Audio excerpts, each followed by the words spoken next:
Travaux pratiques à domicile pour certains étudiants de la faculté de Polytech de Lulbe.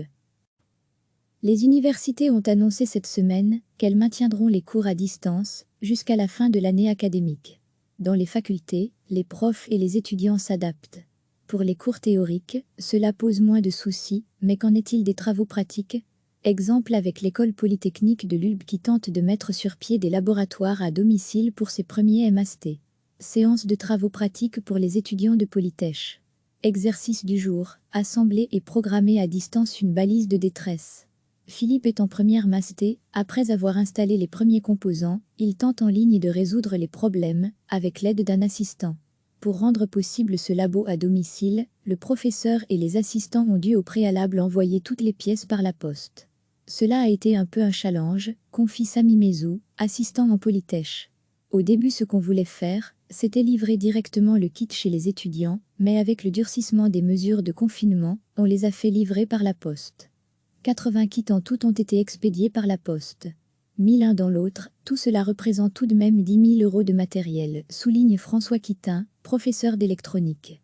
On s'est tout de même demandé si on pouvait envoyer une telle somme de matériel dans la nature. Mais vu les circonstances que l'on connaît actuellement, on s'est dit qu'il fallait le faire. En tant que laboratoire, on est prêt à assumer d'éventuelles pertes financières si on ne récupère pas tout le matériel. À situation exceptionnelle, mesures exceptionnelles. Les étudiants aussi l'ont bien compris. Et comme Philippe, il joue le jeu, honnêtement, c'est plus difficile de s'y mettre. À domicile, on n'est pas spécialement dans un climat de travail. Mais tout ce qui est laboratoire, globalement cela fonctionne bien.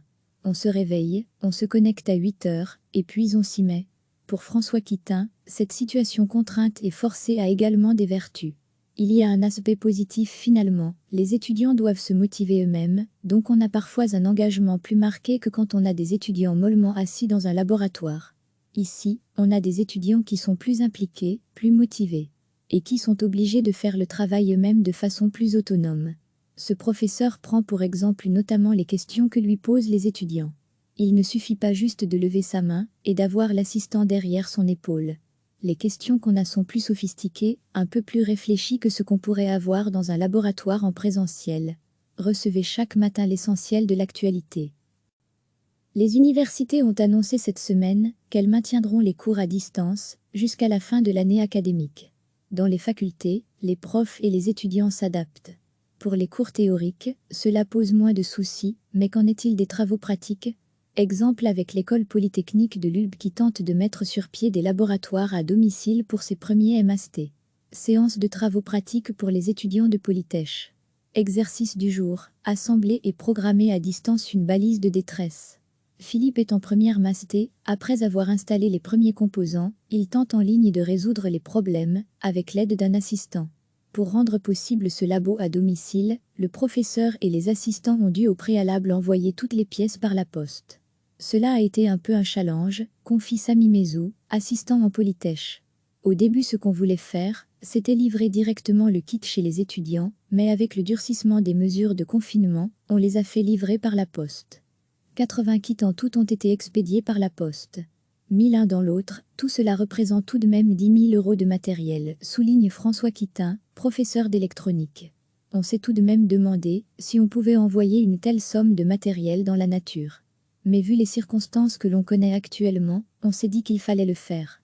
En tant que laboratoire, on est prêt à assumer d'éventuelles pertes financières si on ne récupère pas tout le matériel. À situation exceptionnelle, mesures exceptionnelles.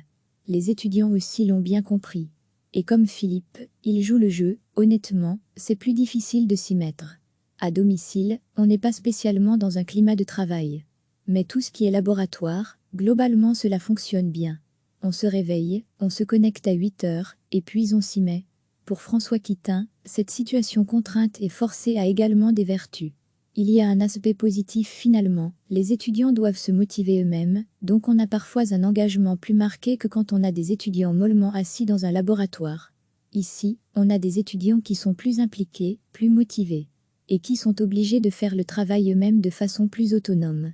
Ce professeur prend pour exemple notamment les questions que lui posent les étudiants. Il ne suffit pas juste de lever sa main et d'avoir l'assistant derrière son épaule.